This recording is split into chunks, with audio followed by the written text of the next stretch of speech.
ప్రభు అయిన యేసుక్రీస్తు పరిశుద్ధ నామములో ఈ పాడ్కాస్ట్ ద్వారా వాక్యం వింటున్న ప్రతి వారికి నా హృదయపూర్వకమైనటువంటి వందనాలు. దేవుడు మిమ్మను దీవించునుగాక. నిర్గమకాండము 15వ అధ్యాయము 26వ వచనం చివరి మాట, నిన్ను స్వస్థపరచు యెహోవాను నేనే. చదివిన వాక్య భాగంలో ప్రభు తన స్వరముతో వినిపింపచేస్తున్నటువంటి పలుకుతున్నటువంటి మాట, నిన్ను స్వస్థపరచు యెహోవాను నేనే. మనము ఎన్నో హాస్పిటల్స్ చూస్తూ ఉంటాం, ఎన్నో రకాలైనటువంటి వైద్యాలను చూస్తూ ఉంటాం, ఎంతో మంది వైద్యులను చూస్తూ ఉంటాం ప్రపంచవ్యాప్తంగా. అందులో ఎవరు కూడా ఈ మాటను పలకలేరు. కారణం, ఆరోగ్యాన్ని బాగు చేయడమే తప్ప ఆరోగ్యాన్ని ఇచ్చే శక్తి ఏ నరునికి లేనే లేదు. అయితే నా ప్రభు సెలవిస్తున్నారు, నిన్ను స్వస్థపరచు యెహోవాను నేనే. ఆయన మాత్రం ఎందుకు స్వస్థతను అనుగ్రహించగలడు? కారణం, ఆయన మన రోగములను శిలువలో భరించాడు, మన శాపములను ఆయన వహించాడు, మన శిక్షను ఆయన భరించాడు, సమస్తమును ఆయన శిలువ మరణంలో కొట్టివేశాడు. కనుకే ఆయన మాత్రమే స్వస్థతను అనుగ్రహించగలిగిన వాడు. అందుచేతనే ప్రభువు మాత్రమే స్వస్థతను అనుగ్రహించగలిగిన వాడు. ఆయన సృష్టి ఆది నుండి నేటి వరకు స్వస్థతను ఇచ్చేవాడు ఆయన మాత్రమే. ఆయన స్వస్థతను ఎలా అనుగ్రహిస్తారు? మరి ఆయనే స్వస్థపరచు యెహోవా అయితే అందరికీ ఆయన స్వస్థతను ఇవ్వచ్చు కదా. ఎందుకని ఆయన రోగాల బారిన పడిన వారిని చూస్తూ ఊరుకుంటున్నాడు అని చూసినట్లయితే ఆయన ఒక మాటను తెలియచేశాడు. అది 2వ దినవృత్తాంతముల గ్రంథము 7వ అధ్యాయము 14వ వచనం, నా పేరు పెట్టబడిన నా జనులు తమ్మును తాము తగ్గించుకుని ప్రార్థన చేసి నన్ను వెతికి తమ చెడు మార్గములను విడిచిన ఎడల ఆకాశము నుండి నేను వారి ప్రార్థనను విని వారి పాపమును క్షమించి వారి దేశమును స్వస్థపరచుదును. ఆయన వైపు తిరిగి ఆయనకు మొర్ర పెట్టాలి అని ప్రభు ఒక కట్టడను నిర్ణయించాడు, నియమించాడు. ఆయన వైపు తిరిగి మొర్ర పెట్టిన వారికి ఆయన స్వస్థతను అనుగ్రహిస్తాడు. ఆయనకు ప్రార్థించిన వారికి, ఆయన సన్నిధికి చేరిన వారికి ఆయన స్వస్థతను అనుగ్రహిస్తాడు. ఇది నిశ్చయము. అందుకే కీర్తనకారుడు కూడా అంటాడు, కీర్తనల గ్రంథం 30వ కీర్తన 2వ చరణం, యెహోవా నా దేవా, నేను నీకు మొర్ర పెట్టగా నీవు నన్ను స్వస్థపరిచితివి. అవును, ఆయనకు మొర్ర పెట్టిన వారిని ఆయన విడిచి దాటి పోనేపోడు. ఆయన స్వస్థపరుస్తాడు, కార్యమును సఫలపరుస్తాడు. ఆయన స్వస్థపరచు యెహోవా, యెహోవా రఫా అని ఆయనకు పేరు. నేను స్వస్థపరచు యెహోవాను నేనే అని చెప్పినటువంటి పదం హెబ్రూ భాషలో రఫా. నేను స్వస్థపరచు వైద్యుడను, దేవుడను నేనే అని ఆయన సెలవిస్తున్నారు. ఒకసారి హిజ్కియా అనేటువంటి రాజుకి మరణకరమైనటువంటి రోగం అతనికి వచ్చింది. కొన్ని చారిత్రక ఆధారాల ప్రకారం అతనికి క్యాన్సర్ వచ్చింది. అయితే అతని జీవితం ఇంకా అక్కడతో ముగియబడవలసినటువంటి పరిస్థితి. యెషయా ప్రవక్త హిజ్కియా ఎద్దుకు వచ్చి, నీ దినములిక ముగియబోతున్నాయి, నీ ఇల్లు చక్కబెట్టుకో అని హిజ్కియాకి సెలవిచ్చి ప్రవక్త తిరిగి వెళ్ళిపోయాడు. హిజ్కియా తాను చేసినటువంటి అతి ప్రాముఖ్యమైనటువంటి విషయం మనం 2వ రాజుల గ్రంథం 20వ అధ్యాయం 5వ వచనంలో చూస్తాం. హిజ్కియా ఆ మాట విని గోడ తట్టుకు తిరిగి కన్నీటితో ప్రార్థన చేశాడు, మొర్ర పెట్టాడు, వేడుకున్నాడు, తన పరిస్థితిని తెలియచేశాడు. తనకున్న బాధంతా ప్రభు పాదాల చెంత వెళ్ళగక్కాడు. ప్రభు ఆ ప్రార్థన విని తనకు మొరపెట్టిన వారికి స్వస్థపరచువాడును నేనే అని సెలవిచ్చిన ఆయన మాటను హిజ్కియా పట్ల ఆయన నెరవేర్చాడు. నీకింకను 15 సంవత్సరంలో ఆయుష్నిస్తున్నానని ప్రవక్త ద్వారా మరలా హిజ్కియాకు దేవుడు తెలియచేశాడు. తనకున్న రోగము తొలగిపోనట్లుగా చేశాడు, శాప విమోచన కలుగు చేశాడు, మంచి ఆరోగ్యమును స్వస్థతను హిజ్కియాకు కలుగు చేశాడు. ఇంకా మనం చూస్తూ ఉంటే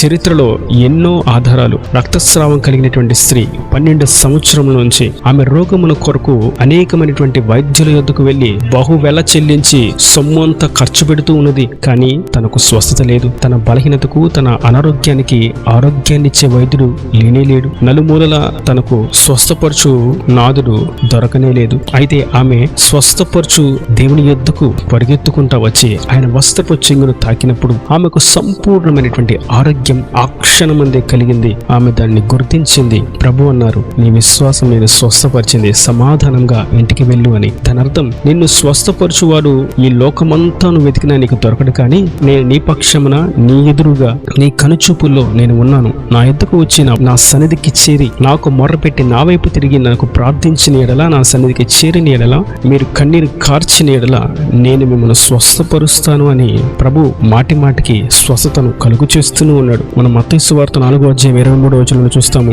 యేసయ్య సమాజమందులను బోధిస్తూ దేవుని రాజ్యమును గురించి ప్రకటిస్తూ సువార్తను ప్రకటిస్తూ ప్రజల్లో ఉన్నటువంటి ప్రతి వ్యాధిని రోగమును స్వస్థపరుస్తూ ఉన్నాడు. ఇంకా ప్రతి జాతిలో ఉన్నటువంటి రోగులందరినీ కూడా ప్రతి పట్టణంలో కూడా ఆయన సంచరిస్తూ ప్రతి రోగంతో ఉన్నటువంటి రోగశయ్య మీద ఉన్న వారందరినీ స్వస్థపరుస్తూ ముందుకు సాగుతున్నాడు. ఆయన యుద్ధకు వచ్చే వారిని ఎంత మాత్రం ఆయన త్రోసివేయలేదు. నేను ఈ రోగాన్ని స్వస్థపరచలేను అని ఆయన ఎక్కడా చెప్పలేదు. ఆయన యుద్ధకు వచ్చినటువంటి ప్రతి రోగమును ఆయన స్వస్థపరిచాడు. కారణం, ఆయన మన రోగముల నిమిత్తము నలపబడ్డాడు. ఆయన రక్తమును చిందించాడు. ఆయన నిర్దోష రక్తము చేత మనకు స్వస్థత కలిగింది. ఆయన మరణము చేత మనకి శాప విమోచన కలిగింది. ఆ ప్రభు అంటున్నారు, నేను స్వస్థపరచు యెహోవాను నేనే, నీ రోగమును నేను భరించి వహించి భారమును మోసి ఉన్నాను. ఆ బాధ నాకు తెలుసు కాబట్టి నేను స్వస్థపరుస్తాను. ప్రభు ఈ భూమి మీద శరీరధారిగా ఉన్నప్పుడు ఆయన నరుని వలె జీవించాడు, మనిషి వలెనే జీవించాడు. దాని అర్థం, మనిషికి వచ్చినట్లే ఆయనకి శరీర బలహీనతలు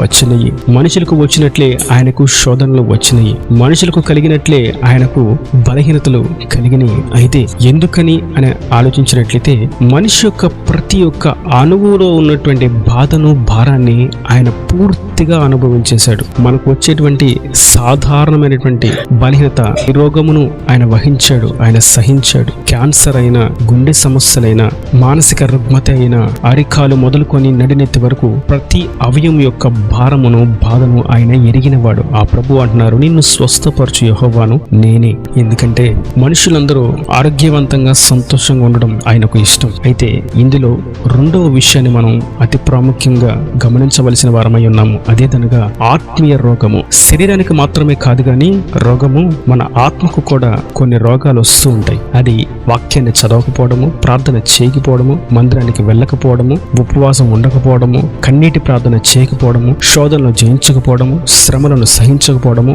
ఓర్పు, సహనము, దీర్ఘశాంతము అనేది లేకపోవడము, కోపపడము, ఉక్రోషపడము, ఈర్ష్య, ద్వేషాలు, ఇవన్నీ కూడా ఆత్మ సంబంధమైనటువంటి రోగాలు. ప్రభు అంటున్నారు, నేను స్వస్థపరచు యెహోవాను నేనే. అది భౌతికంగాను ఆత్మీయంగాను. ప్రతి రోగమునకు సత్య వైద్యులను, శక్తి కలిగినటువంటి వైద్యులను నేనే. కనుక మనం ఏ రోగముతో ఉన్నామో అన్న సంగతి మనకు బాగుగా ఎరుగును. అది ఆత్మ సంబంధమైనటువంటి రోగమా, భౌతికపరమైనటువంటి రోగమా? ఖచ్చితంగా రోగం లేని వారంటూ ఈ భూమి మీద ఉండరు. ఏదో ఒక రోగాన వారు శరీరాన్ని నడిపిస్తూనే ఉంటారు. అయితే అతి ప్రాముఖ్యమైనటువంటి విషయం, శరీరానికి రోగము కలిగిన ఈ దేహము చీకిపోతుంది, ఈ మంటి దేహము మంటిలో కలిసిపోతుంది. ఆత్మకు కలిగినటువంటి రోగము మాత్రం ఎప్పటికీ అలాగే ఉంటుంది. కనుక శరీరంలో ఉన్నటువంటి రోగాల కంటే కూడా మన ఆత్మకు కలిగినటువంటి రోగాలను బట్టి ఎక్కువగా ప్రార్థించవలసిన వారమై ఉన్నాము. మనము ఆ రోగం విషయమై స్వస్థత పొందుకోవలసిన వారమై ఉన్నాము. ప్రార్థించుట యందు ఆరోగ్యంగా ఉండాలి, ధ్యానించుట యందు ఆరోగ్యంగా ఉండాలి, ఆయన సన్నిధికి చేరుట యందు ఆరోగ్యంగా ఉండాలి, కన్నీటి ప్రార్థన యందు ఆరోగ్యంగా ఉండాలి, ఉపవాస ప్రార్థన యందు ఆరోగ్యంగా ఉండాలి, ప్రేమించడంలో ఆరోగ్యంగా ఉండాలి,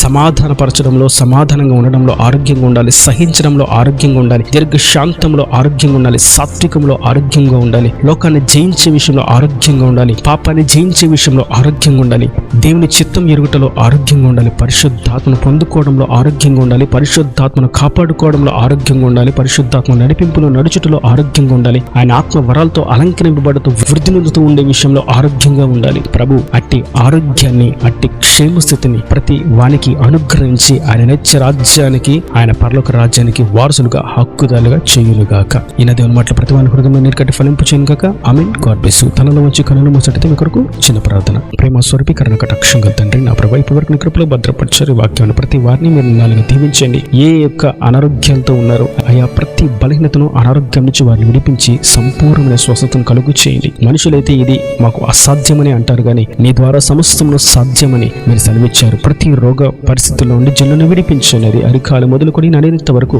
సంపూర్ణమైనటువంటి ఆరోగ్యాన్ని మీరు ప్రసాదించి నీ సన్నిధిలో సాక్షిగా మీరు నిలబెట్టండి. మరియు ఆత్మ సంబంధమైనటువంటి ఆరోగ్యాన్ని కూడా ప్రతి వానికి మీరు దయచేయండి. ఇంకా వారి ప్రతి అవసరతను, అక్కర్ను నీ మహిమను తీర్చి రాక రాజ్యాన్ని సిద్ధపరచమని యేసు పరిశుద్ధ నామమున ప్రార్థించి వేడుకుంటున్నాను తండ్రి. ఆమేన్. ఆమేన్.